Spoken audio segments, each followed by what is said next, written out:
And here we are, about to leave the vault, which anyone who shares a love for this game, like I do, uh, might agree that it's one of the most epic moments in all of gaming. When you first step out and the sun hits your eyes, you've never seen it before, and the ambient noises of the world kick in, and you hear the sorrowful music in the background, and then the whole world spreads out in front of you with the beautiful sky and the wasteland and buildings way off in a distance. You realize, man, this game is big and it's beautiful.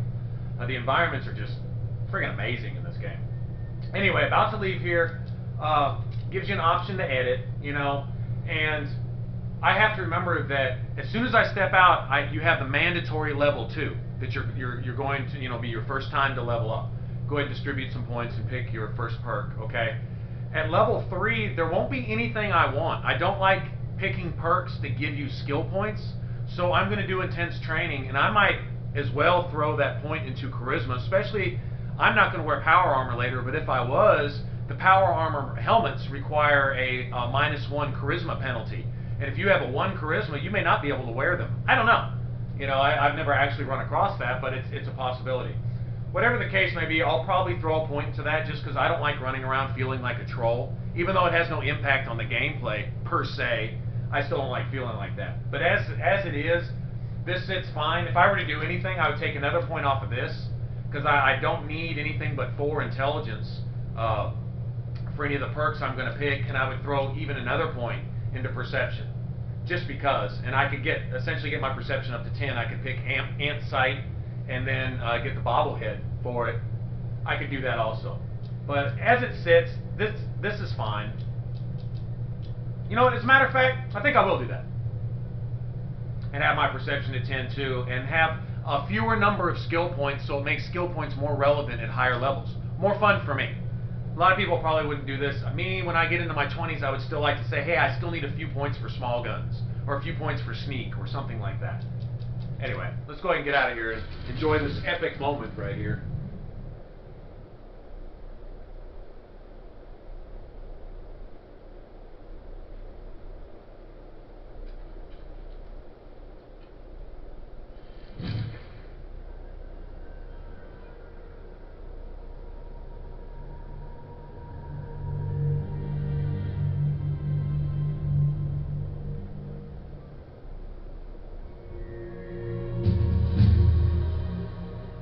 Man, I love that.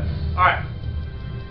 I like the entomologist perk, which is the one that gives you 50% bonus damage against insects, and you need a 40 science for that. So I'll start working my way towards that. Let's see.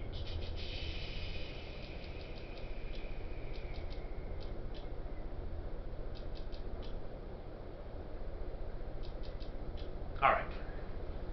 And that's good for me. Start slowly sneaking my repair up and dropping points into my weapon skills and so on and so forth.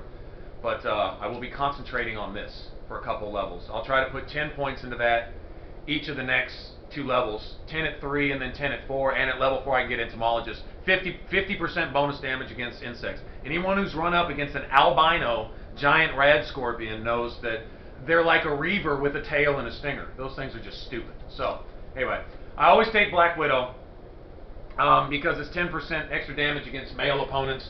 90% of your human enemies are male. Alright? And after this, I look ahead and I see that at level 3, these ones down here don't open up till level 4. There's the entomologist perk, which I'll want, right? And so at level 3, I'm not going to take any of these extra experience perks. I don't need to level up any faster. You'll level up way too fast anyway on very hard difficulty. And I'm not going to take extra points to skills. So I'm going to wind up using the intense training perk on my next one. Alright, I already know I'm going to do that. Now, this is what I do. The beauty about these games is do whatever you want to do. But if you're watching these videos and you're riding along with me, then you can experience the game as I'm experiencing it. You can see what I do when I first leave. Being familiar somewhat with the map and things like that. What I want to do, first and foremost, is avoid leveling. Okay? If you want to know how close you are to leveling, well, go look on your personal stats there, and in the top right corner, it says I got 456 out of 550. So I've got 94 points to play with before I level. So I want to be careful not to get too many of those. I already discovered this. Now I've got 84 points. Okay, but I want to grab this. Pugilism Illustrated. It wasn't necessary, but I think I can afford all these DLCs loading up. Okay. Now what I'm going to want to do, according to the map, is go straight east to here. There's going to be 2 skill books that I'm going to pick up really quick right here. One in a burned out farmhouse, and then another underneath this bridge, and the Super Duper Mart is right about here. Then I'm going to go south and I'm going to try to discover a couple locations, and then I'm going to go to the ship, which is right here, and that's where the intelligence bobblehead is. So what I want to do is run straight east and try to discover only those locations I'm going to want to use to fast travel to later. There's a couple locations that are key to Maura Brown's Wasteland Survival Guide quest, which is a good percentage of the game, actually. What she has you do is she has you running everywhere. It's really cool. It sends you to do some neat stuff. It sends you to some really cool locations. But what I'm going to do is I'm going to avoid all combat and avoid discovering as much as possible. Should be an ant or 2 or 3 right here. I'll just bypass them. See ya, fellas. Okay, now there's a book on sneak right here in this house on a shelf. A bookshelf.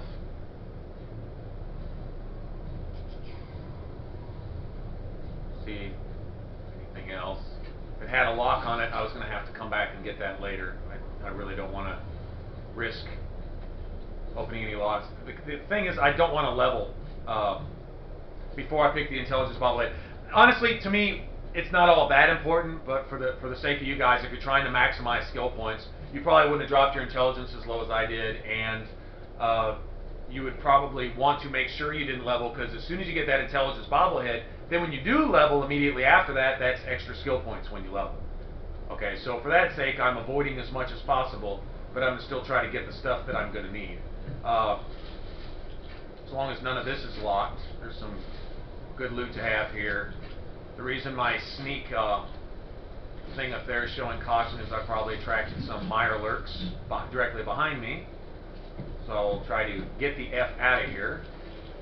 Alright, now when you get to this bridge, look to your left and you see a little, for lack of a better word, a shack. Okay, be careful, you're going to have to disarm a mine to get in there, or take getting blown up on. Okay.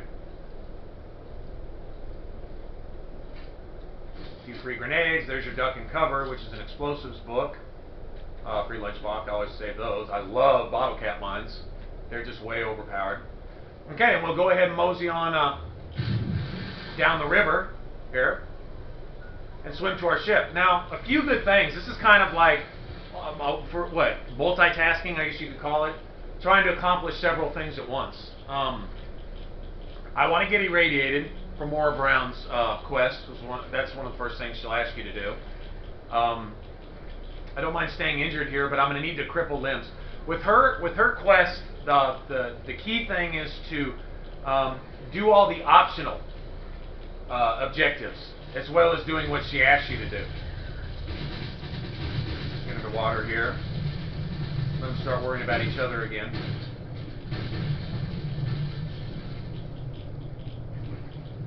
Okay. Now, I have 2 options. I could either discover Lady Gibson Shack over here. I think that's her name, Gibson. Maybe I'm getting that from New Vegas. Anyway, whatever her name is, there's a little shack there. Or I can go over here. Now, there's a couple key locations, all kind of bunched together here. But I only have to discover one to have a point to travel to for all these various objectives. There's the Anchorage War Memorial, where I'll be depositing the little spy camera or whatever it is from Maura Brown in the mire alert nest. Okay. Now, if I were to walk up to that door that's on that side of the building, on the west or the north side of it, I would wind up discovering that location. But if I swim down here, I don't. Okay, for the gotta shoot him in the head quest, there's a hotel directly in front of me where one of the guys is for that. I won't worry about that. Now that's the door that I go in to bypass all the drama in Maura Brown's Mirelurk objective. I won't worry about that. I'm just going to discover this. This is where I go to whack a mole rat with her mole rat stick, whatever you want to call that thing. Okay, got that discovered. I have a place to fast travel to. Another key place, and you know what? I think, let me look. I think I can safely go discover it. Yeah, I've still got about 60 points to play with. Is this railroad, not, what would you call it, train station, whatever you want to call it over here, where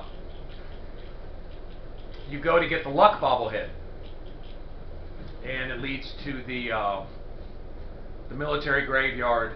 I forget what it's called right off the top of my head. I'm sitting here at a complete loss of words. But anyway, it's where the luck bobblehead is, and it's also a place where you can go to just mass collect Chinese assault rifles. Anyway. Okay, Flooded Metro, that's a straight shot to where you go to get the luck bobblehead. I usually grab that on my way back, and that gives me +1 to all of my stats. That guy, if he wasn't aggravated right now on something, he's a merchant. But I'm not worried about him at the moment. What is this? Okay, that's probably his locker. Scavenger locker. I don't need to steal from him at the moment. There are a bunch of raiders housed underneath that overpass thing right there, through all those windows. They have loot. Also, if you're a pain spike armor freak like me, that's my favorite light raider armor. At least one of them will be wearing it, and go to collect a couple suits of that to have them on hand. That stuff, the thing about it, its durability is really low. Basically, anything that surpasses your damage resistance on your armor, which is just about anything, because the armor resistance on that is only like 4, degrades it really quickly. And so you have to repair it often. Can't tell you how many times I run around with Raider armor and realize I'm getting 0 damage resistance because it's broken. But as you can see already, we're well over halfway there. Ship will be right here. There's a couple little loot stashes to grab, which share those with you real quick. There's the Brotherhood of Steel Fort, right there. Go ahead and play tour guide. Super Mutant Hangout, over there. Finally, Radiation Sick. She'll want me to get critically radiated for the optional objective. I'm going to come down here, collect some caps. Free stim pack. Alright. Oh, Radaway, which is just like gold. Okay. Especially earlier in the game. Normally Radaway doesn't seem to pop up till I'm around level, I don't know, 5 to 10 or so. Seems like it's kind of rare at really low levels.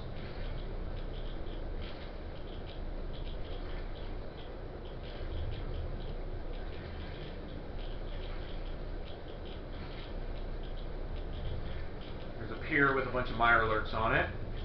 There's the, what's it called, Jefferson Memorial there. Anyone familiar with the storyline knows that that is that's a hub. It's a central key point to the whole story.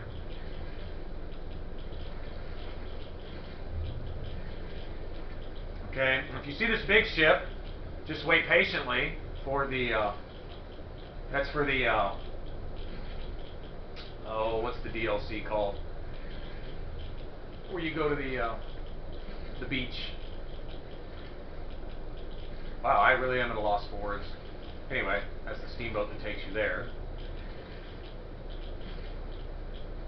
Now let's see, how many XP do I have to spare? I still have 60. I'm going to get 10 XP just for discovering the ship. So let me be careful. I believe there's 2 locks in here and a hunting rifle. These are both very easy, so I don't think they give me but 10 points apiece. 20 points apiece. Aye. You know what? Yeah, I can afford that. As long as this is all I do. Okay. I don't believe you get 10 points for but 10 points for discovering an area. So I ought to be just a few points underneath.